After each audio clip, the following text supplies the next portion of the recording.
Ciao amici e amiche del segno del cancro, benvenuti, io sono Angela e questo è Exoteric. È così che mi trovate sui social. Questo è l'oroscopo settimanale dal 17 al 23 agosto.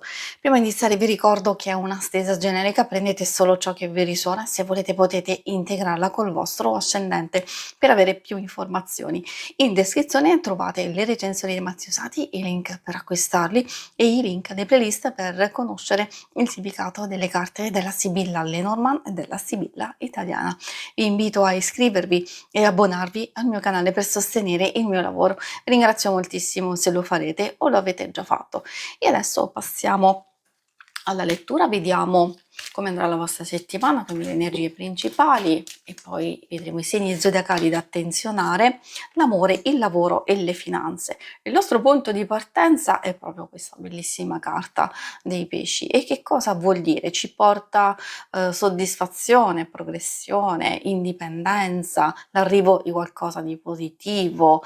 È legato spesso agli eventi gioiosi, all'abbondanza e ai viaggi, agli spostamenti, quindi potrebbero esserci anche delle novità interessanti.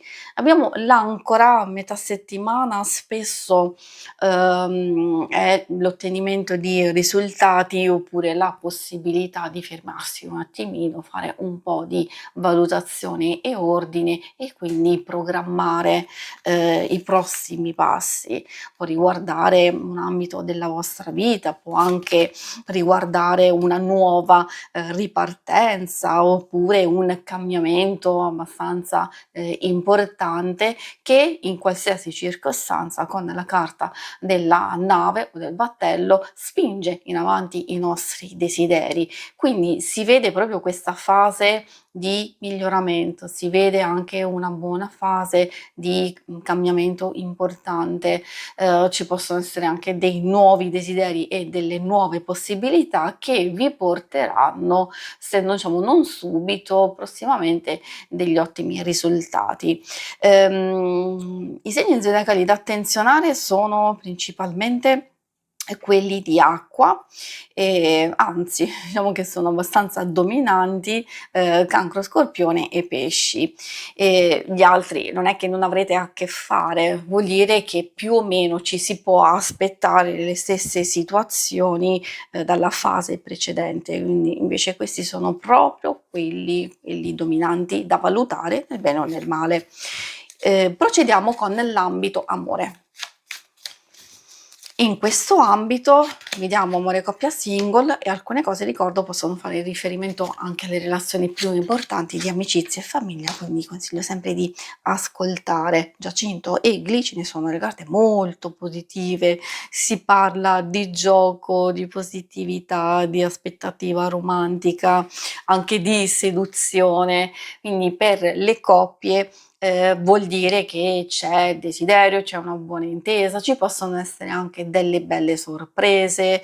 Glicine indica anche quando l'intesa o la collaborazione è talmente buona da poter generare anche dei cambiamenti importanti, ma questi sono passaggi e sono cose che capirete voi, perché se state pensando, valutando dei propositi, dei progetti da valutare, che può andare da un semplice viaggio o da altri progetti legati alla casa, alla famiglia e tantissime altre circostanze.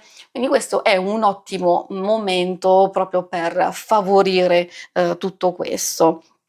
E di crederci perché forse ci sono già delle cose che si possono realizzare nel corso della settimana. Poi per i grandi progetti incominciare a muoversi può rendere tutto molto più favorevole. Per i single, ovviamente questo può valere anche per un'amicizia o un familiare.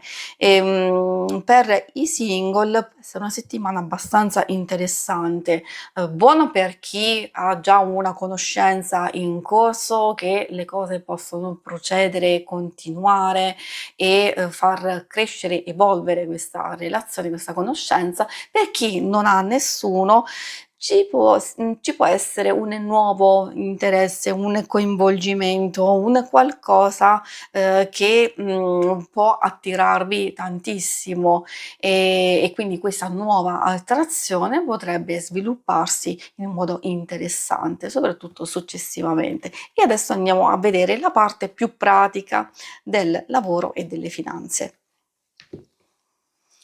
Allora, in questa parte ovviamente troviamo delle indicazioni che ci possono aiutare a capire delle circostanze.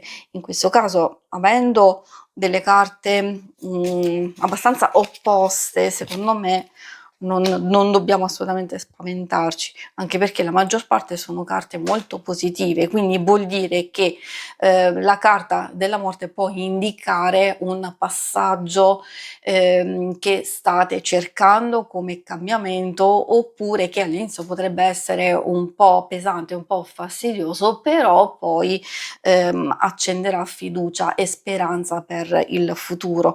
Quindi c'è da capire effettivamente che cosa può rappresentare per voi questa carta. Il suo significato porta a un cambiamento improvviso, come vi dicevo, seppur doloroso, però vedrete successivamente che invece ci saranno delle cose a vostro vantaggio.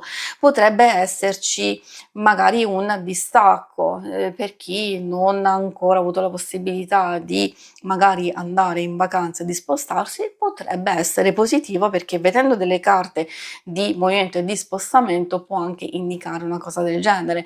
A volte può anche, purtroppo, ahimè, indicare la fine di una vacanza con il rientro, e questo potrebbe essere abbastanza traumatico. Spero che non sia il vostro caso, però visto che ci sono comunque delle carte positive e che magari ci si è ricaricati di nuova energia, quando si accende la speranza, secondo me è un po' positivo per tutti quanti, perché questa porta rinnovamento, nuovo equilibrio, alcune cose sono ben chiare, ben visibili, si è molto più positivi, molto più espansivi, ci può essere subito una realizzazione, una nuova aspirazione, possibilità di aver anche dei consigli o delle cose che si sviluppano in un certo modo da poter superare degli ostacoli e delle difficoltà, e questo vale proprio per tutti quanti.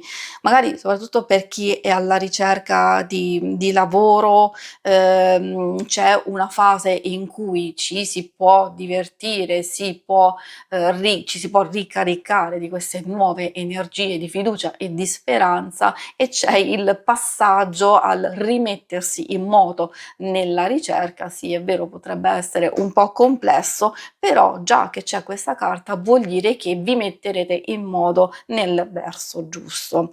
Si conclude qui la lettura, vi ringrazio per avermi seguita. Se volete, in alto a destra trovate il logo per iscrivervi al canale, mentre in basso trovate le schermate per vedere il vostro oroscopo mensile e lunare quindicinale. Alla prossima, vi auguro una buona settimana. Ciao!